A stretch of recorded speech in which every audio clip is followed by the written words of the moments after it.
Hello and welcome to the Save Salford campaign. I'm here today with Hazel Blears, who's going to share her opinions and views on the recent boundary change proposals.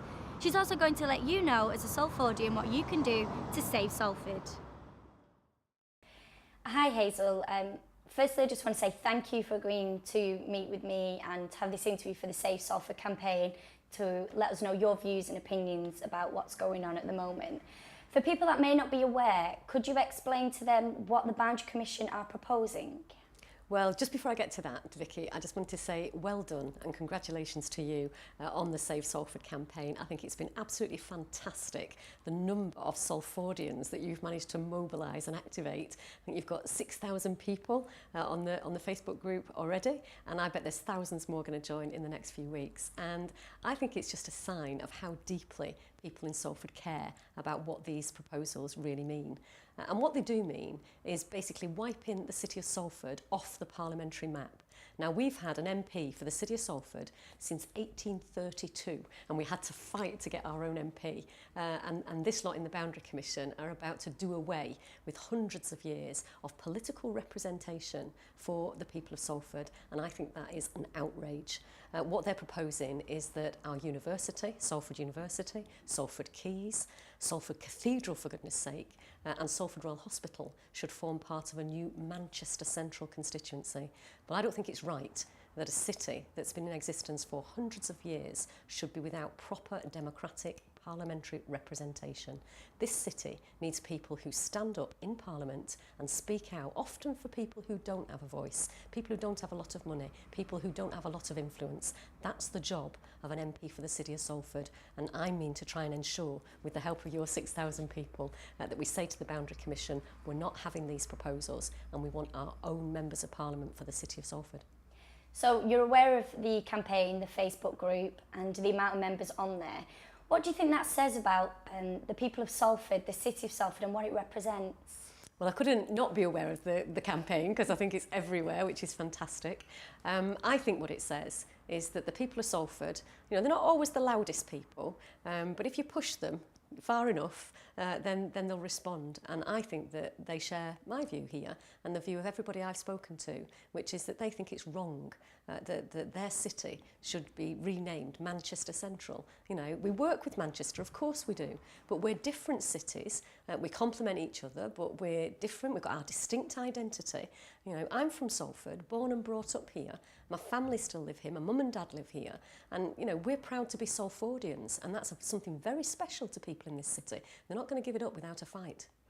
So, if these boundary proposals go through, what does it mean for the MPs of Salford? Well, I don't think this is about MPs. It's not about politicians. It's not about me.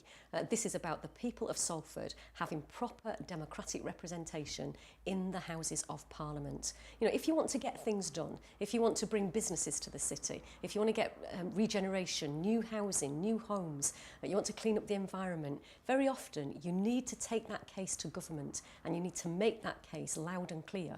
If you haven't got your own Member of Parliament who can get hold of government ministers, who can say, we want to make sure we get our fair share of things in Salford. We want our kids to get a decent education. We want the hospital to do well. We're just rebuilding Salford Royal Hospital. That would go into a Manchester Central constituency. It's simply wrong.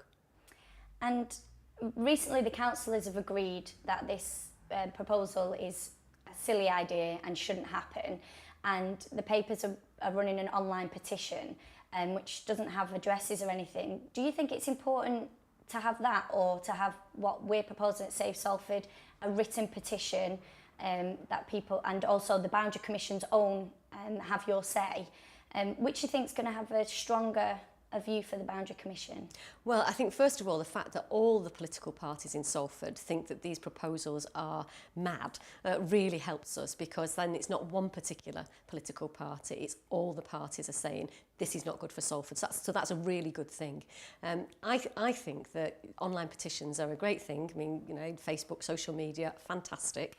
But having a written petition as well will be an extra boost, really, to the campaign. So I would say get your written petition out as far and wide as you can, get as many people to sign it.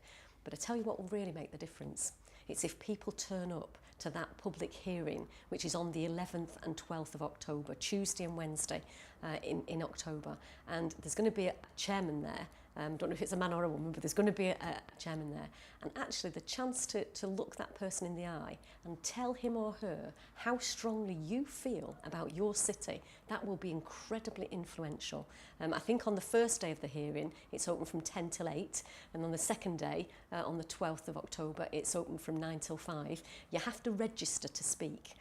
So I'd say to everybody who might be watching, you don't have to be a professional to speak. You can have your 2 minutes, but your 2 minutes in that inquiry will be incredibly strong in keeping our city of Salford. So my next question was going to be, what would your advice be to the people who are watching this or on Facebook who will be redirected to this? Besides our website, we have on there the petition they can download, and also they can send straight to the Boundary Commission. But your advice would be register, have your say, and get down to the meeting. Absolutely. You know, democracy is a really precious thing. People fought to have the right to vote, and women fought to have the right to vote. So having the chance to have your say to these people who are powerful people, these are the people making the decisions about whether or not we continue to have our parliamentary representation. And I think that, you know, even if you're a bit nervous, pluck up your courage, maybe go with some friends, but register to speak and make sure that you stand up loud and clear and say why you think it's important that Salford should continue to be a city in our own right. Fantastic. Well, thank you very much. There's not much else to say. Well, just well done. I think your campaign is everywhere. It's one of the best campaigns I've seen. And what it's doing, you know, Vicky, it's mobilising the best of Salford. It's fantastic.